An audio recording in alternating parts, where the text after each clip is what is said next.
आप सभी शिव भक्तों को नमस्कार। स्वागत है अनुकरणीय सनातन पर। आज मैं आपको गुरु प्रदोष व्रत कथा सुनाने जा रही हूँ। सनातन धर्म में एकादशी तिथि पर भगवान विष्णु का और प्रदोष की तिथि को भगवान शंकर का पूजन करने का विशेष लाभ मिलता है। गुरुवार को पड़ रहे गुरु प्रदोष को गुरुवार प्रदोष भी कहते हैं। इस दिन भगवान शिव का विधिवत पूजन करने से बृहस्पति ग्रह का कुंडली पर बहुत ही शुभ प्रभाव पड़ता है। गुरु प्रदोष के दिन व्रत रखने से पितरों को भी शांति मिलती है और उनका आशीर्वाद प्राप्त होता है। पंचांग के अनुसार भी प्रदोष व्रत का गहरा महत्व होता है। इस दिन शत्रु और अन्य खतरों के विनाश के लिए विशेष पूजा होती है और इस व्रत को रखने से सफलता मिलती है। गुरु प्रदोष व्रत के नियम इस प्रकार हैं।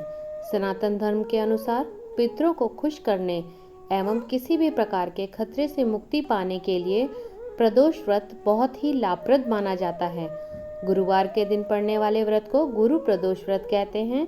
इस दिन भगवान भोलेनाथ की पूजा शाम सूर्यास्त से करीब 45 मिनट पहले और सूर्यास्त से लगभग 45 मिनट बाद तक की जाती है। इस दिन घर को गंदा नहीं करना चाहिए। प्याज लहसुन और दूसरा तामसिक भोजन नहीं करना चाहिए। घर में खुशी और शांति बनाए रखें। शिवलिंग को बिना नहाए न छुएं और ध्यान रखें कि आपको भगवान भोलेनाथ को हल्दी, केतकी, सिंदूर, तुलसी, नारियल पानी आदि नहीं चढ़ाना है। ऐसा करने से भगवान भोले शंकर जातकों से नाराज हो जाते हैं। चलिए अब आरंभ करते हैं गुरु प्रदोष व्रत कथा। अतः प्रदोष व्रत कथा आरंभ। सभी बोले भगवान भोलेनाथ की जय। पौराणिक प्रदोष व्रत कथा के अनुसार एक बार प्रभु इंद्र और वृत्रासुर की सेना के बीच में बड़ा ही घनघोर युद्ध हुआ। देवताओं ने दैत्य सेना को पराजित कर संपूर्ण रूप से नष्ट भ्रष्ट कर डाला। यह देख वृत्रासुर अत्यंत क्रोधित हो स्वयं युद्ध को उद्यत हुआ। अपनी असुरी माया से उसने बहुत ही विकराल रूप धारण कर लिया। उसका यह विकराल रूप देखकर सभी देवता भयभीत हो गुरु बृहस्पति देव की शरण में पहुंचे। देवता का बचाव करने के लिए से पहले बृहस्पति महाराज बोले, पहले मैं तुम्हें वृत्रासुर का वास्तविक परिचय दे दूं। वृत्रासुर बड़ा ही तपस्वी और कर्मनिष्ठ है। उसने गंधमादन पर्वत पर घोर तपस्या कर भगवान शिव जी को प्रसन्न किया था। अपने पूर्व समय में वह चित्ररथ नाम का राजा था। एक बार वह अपने विमान से कैलाश पर्वत चला गया। वहां भगवान शिव के वाम अंग में माता पार्वती को विराजमान देख वह उत्साह पूर्वक बोला, हे प्रभु, मोह माया में फंसे होने के कारण हम स्त्रियों के वशीभूत रहते हैं, किंतु देवलोक में ऐसा दृष्टिगोचर नहीं हुआ कि स्त्री आलिंगनबद्ध हो सभा में बैठे।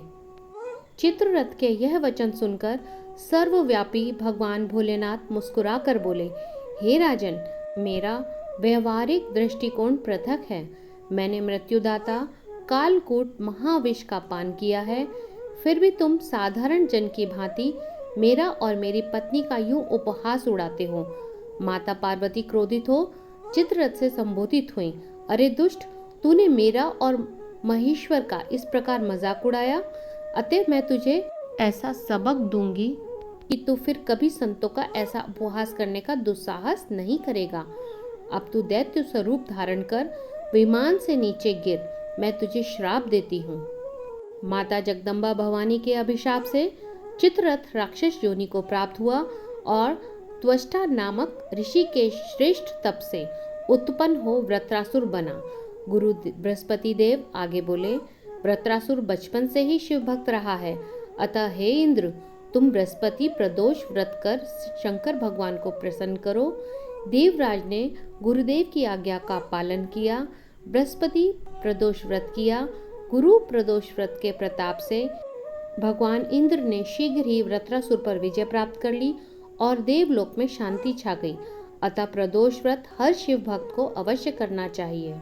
इति श्री गुरु प्रदोष व्रत कथा संपूर्ण। भगवान भोले शंकर से सविनय निवेदन है कि जो भी भक्त इस कथा को सुन रहे हैं, भगवान उन सभी के जितने भी शत्रु हैं उनका नाश करें। जिस प्रकार आपने भगवान इंद्र के ऊपर अपनी कृपा बनाए रखी, हे प्रभु, हम सभी भक्तजनों पर अपनी कृपा बनाए रखें। सभी बोले भगवान भोले शंकर की जय। हर हर महादेव।